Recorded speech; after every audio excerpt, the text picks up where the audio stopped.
My name is Sophia, and if I'm being honest, I always felt like I was the extra person in my own family. We lived in a modest house on the quiet side of a city in Europe, the kind of place where nothing ever really changed.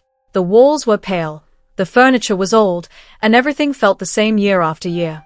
But what stayed the same the most was how I was treated, like I didn't quite belong. My brother Daniel was the center of everything. He had a loud laugh, big stories, and a way of making everyone pay attention to him. My sister Elena was just as noticeable, always dressed well, always smiling, always surrounded by people who admired her. And then there was me. I wasn't loud. I didn't dress in expensive clothes. I didn't have exciting stories to tell. I just existed quietly in the background. Every year, when summer came, the house would suddenly feel alive with plans. Daniel and Elena would sit with our parents, talking about beaches, hotels, and trips to beautiful places in America. They would laugh and argue over where to go, how much money to spend, and what they would do there. I would sit nearby, pretending not to listen, even though every word stayed in my mind. But no one ever asked me to join. At first, I thought maybe they forgot. So one year, I asked. I still remember how the room went quiet for a second. Then Daniel laughed a little and said, "Sophia, you wouldn't enjoy it. It's not really your thing." Elena nodded, adding softly, "And it's expensive, you know." That was the moment I understood. It wasn't just that I was quiet. It was that I didn't have money. I couldn't afford to be part of their world. After that, I stopped asking. Every summer, I stayed home while they left. I watched them pack their bags, full of clothes I could never afford, and leave with excitement in their eyes.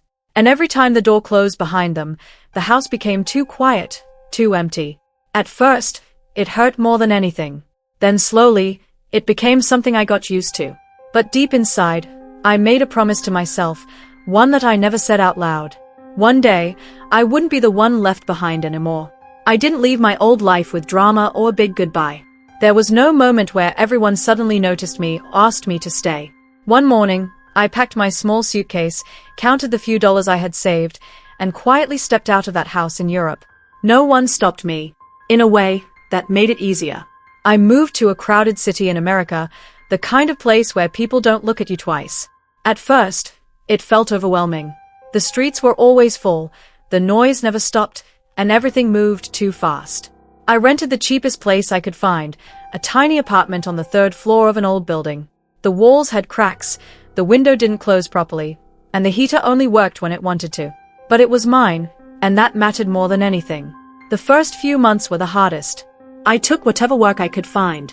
In the mornings, I worked at a small cafe, serving coffee and cleaning tables. In the evenings, I worked at a store, folding clothes and helping customers who barely noticed me. Some days, I worked so much that I forgot what it felt like to rest.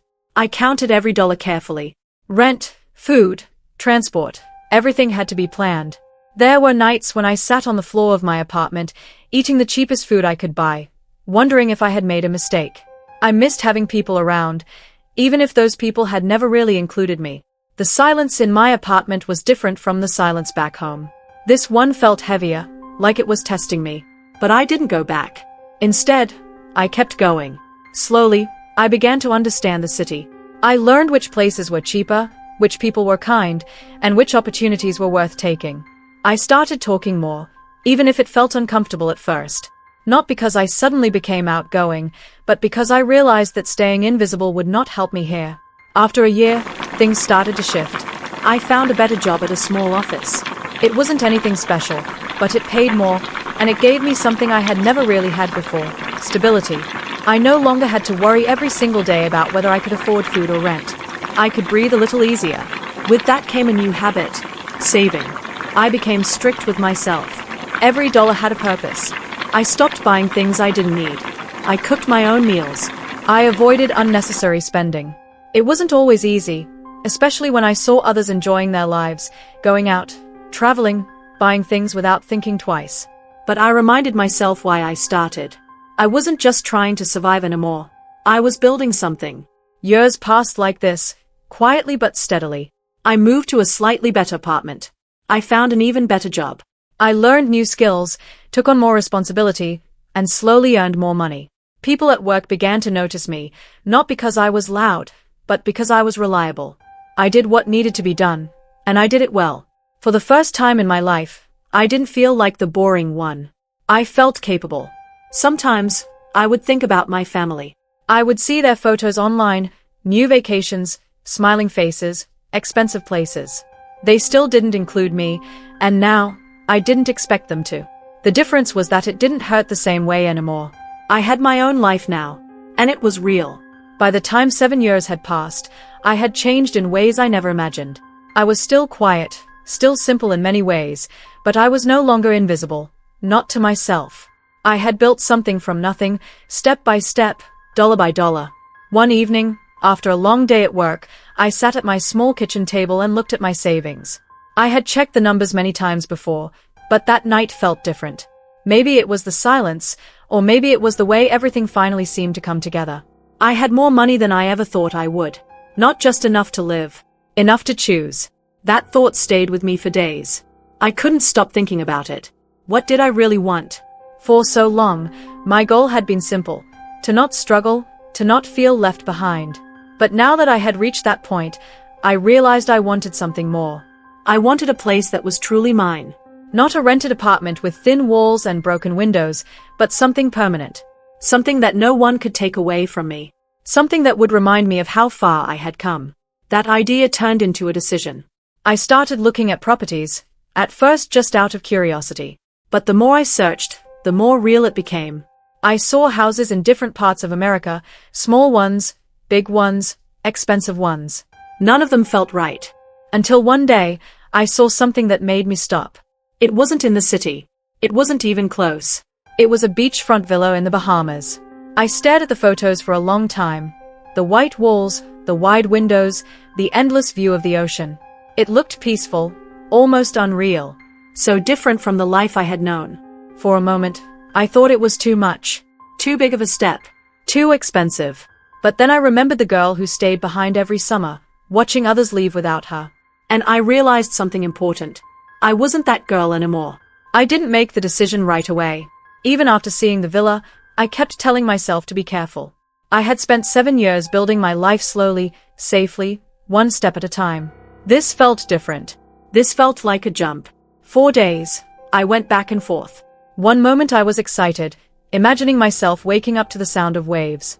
The next moment, I was afraid of losing everything I had worked for. The price was high. It wasn't just a few $1,000s. It was most of my savings, almost everything I had built over the years. But something inside me wouldn't let it go. Every night, after work, I would open the photos again. The bright sunlight, the open space, the calm ocean stretching as far as the eye could see. It didn't feel like just a house. It felt like freedom.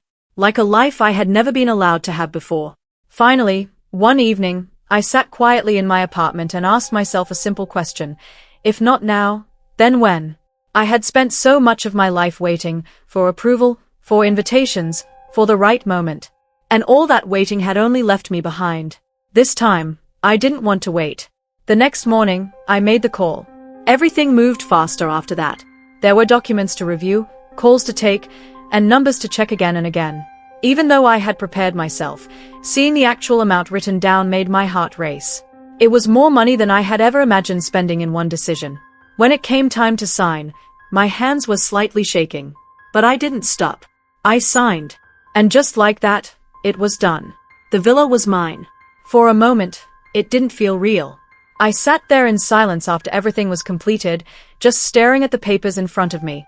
I expected to feel overwhelmed or scared, but instead, I felt something quiet and steady. Pride. Not loud pride, not the kind that needs to be shown to others. Just a deep, calm feeling that I had done something important, for myself. A few weeks later, I traveled to see it in person. The journey itself felt different. I wasn't going somewhere because someone invited me or because I was trying to fit in. I was going to my own place. When I finally arrived, the air felt warm and soft. The sky was clear, and the sound of the ocean was louder than I expected. As I walked toward the villa, I slowed down without even realizing it, almost like I didn't want to rush the moment. And then I saw it. It looked just like the photos, but better. The white walls reflected the sunlight, the windows were wide and open, and just beyond them was the ocean, endless and calm. I stepped inside slowly, taking in every detail. The rooms were bright, simple, and peaceful. There was nothing complicated about it, and that was exactly why I loved it. I walked through each room, touching the walls lightly, as if I needed to confirm it was real. Then I stepped outside, onto the balcony. The view stopped me completely. The water stretched out in front of me, moving gently under the sunlight. There were no loud streets, no crowded buildings, no noise except the waves. It was quiet, but not the heavy kind of quiet I used to feel. This was a peaceful quiet.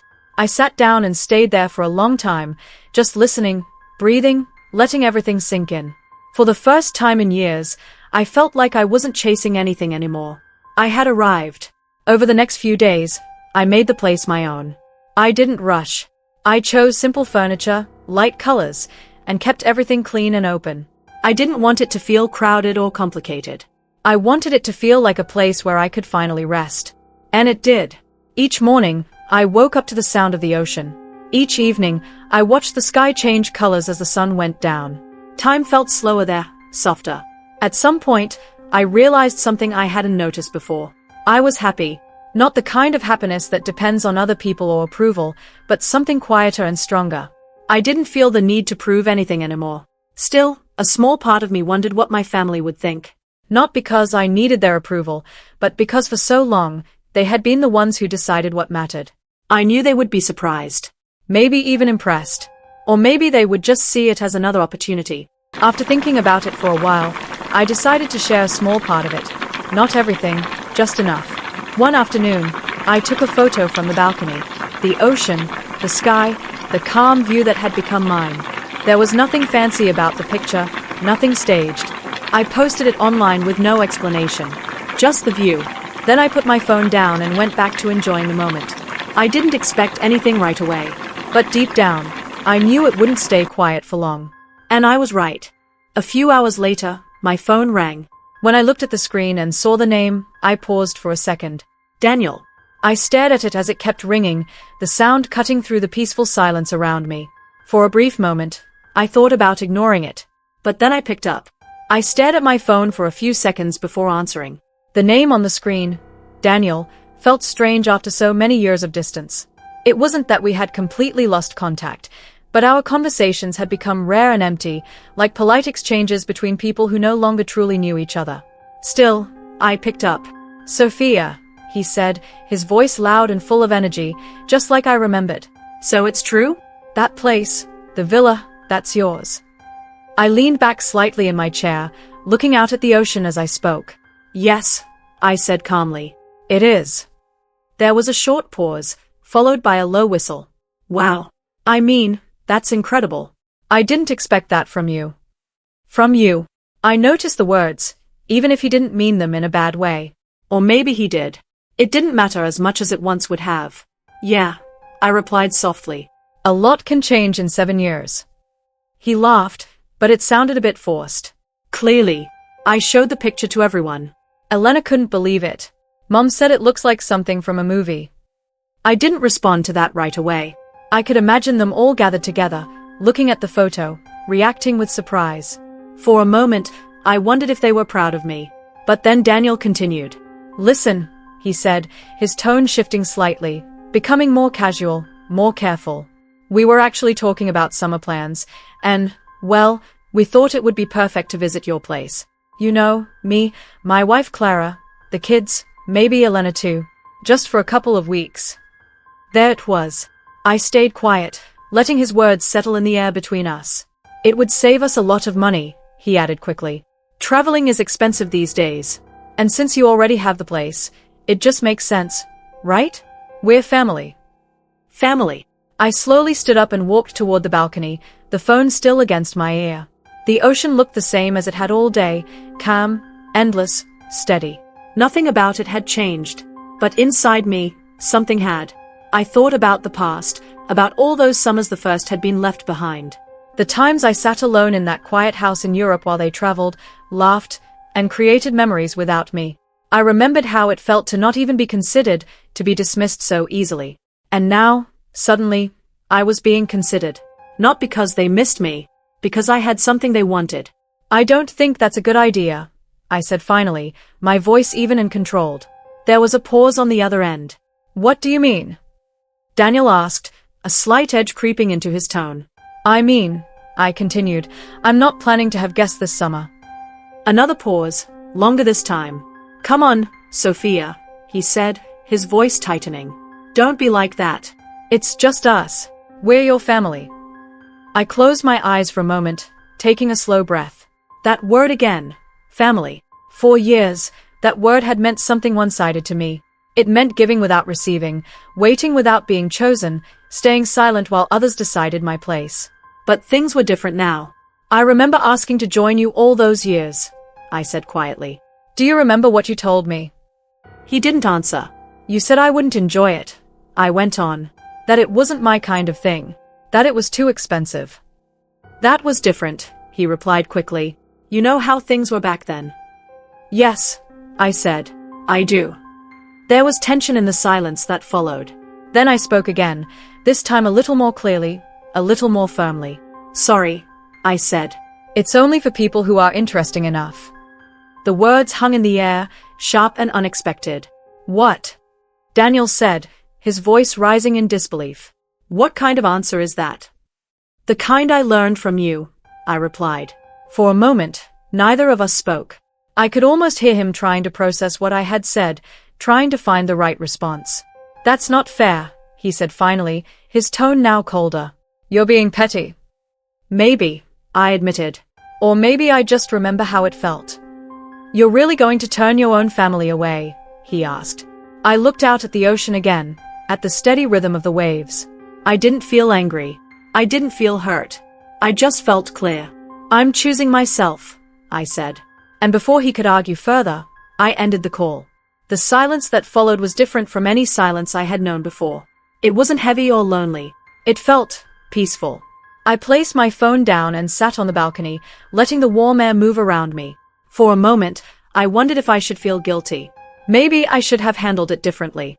Maybe I should have said no in a softer way. But the truth was, I had spent too many years being soft for people who never considered me. This time, I had been honest. Days passed, and as expected, no one from my family reached out again. Daniel didn't call. Elena didn't message. The silence between us grew wider. But it didn't scare me. Instead, it gave me space. Space to think, to breathe, to understand that I didn't need their approval anymore. I didn't need to be included in their plans to feel valuable. I had built something of my own. That evening, as the sun slowly disappeared into the ocean, I sat quietly and watched the sky change colors. Orange, pink, then deep blue. The waves continued their steady movement, as if nothing else in the world mattered. And for the first time in a long time, I realized something simple but powerful. I was no longer the girl who was left behind. I was the one who chose where I belonged.